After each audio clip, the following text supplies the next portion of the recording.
नमस्कार दोस्तों, Dashnam Goswami YouTube channel पर आपका स्वागत है। मैं बघेलगिरी गोस्वामी आपके सामने फिर हाजिर हूँ।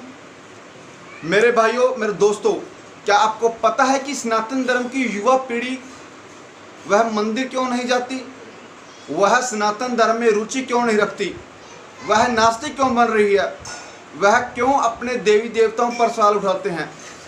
इनमें कहीं ना कहीं गलती हमारी है।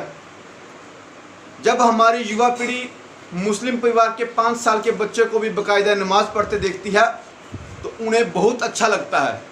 वह उनकी फ़ोटो सोशल मीडिया अकाउंट पर डालते हैं क्योंकि उनकी फ़ोटो सोशल मीडिया पर बहुत ट्रेंड करती है।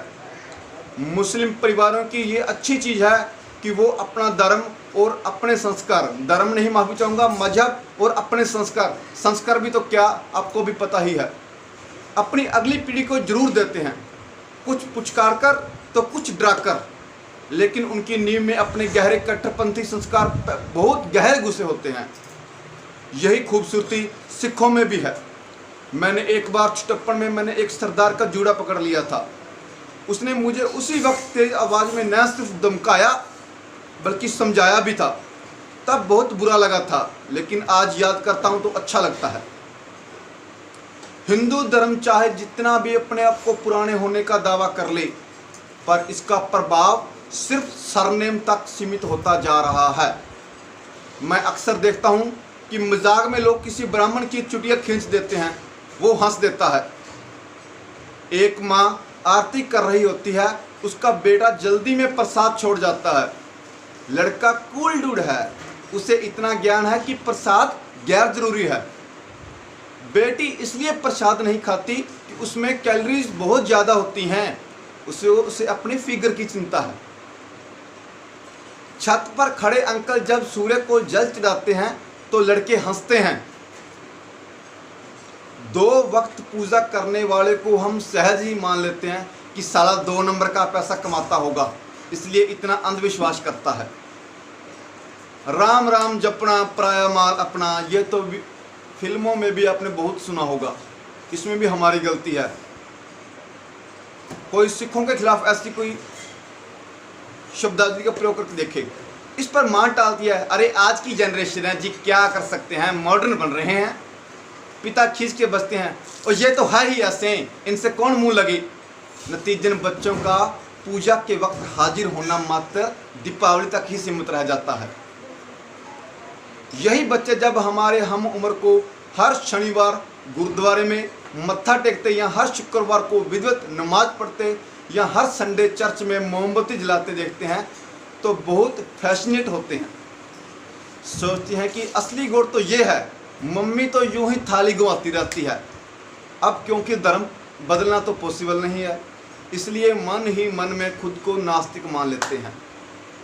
शायद हिंदू अच्छे से प्रमोट नहीं कर पाए हिंदुत्व को, शायद उन्हें कभी ज़रूरत ही महसूस नहीं हुई। शायद आपसी वर्णों की मारामारी में रीति रिवाज और पूजा पाठ अब झेलना सौदा बन गया है। वरना सूरज को जल चढ़ाना सुबह जल्दी उठने की वजह आता है।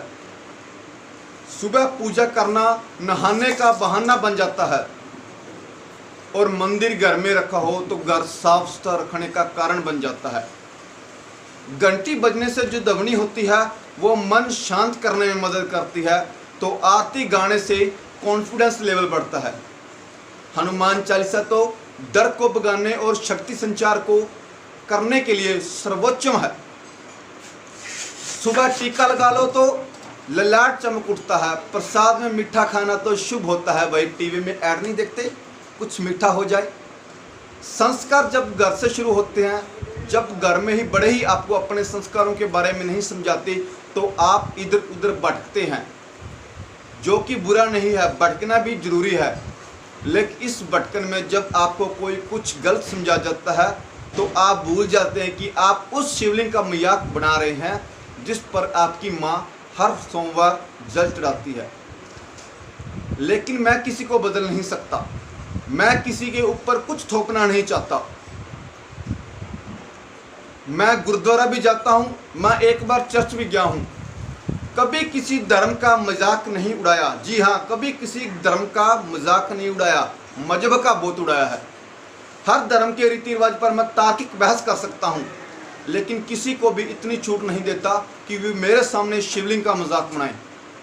कम से कम मेरे लिए हिंदू होना कोई शर्म की बात नहीं है।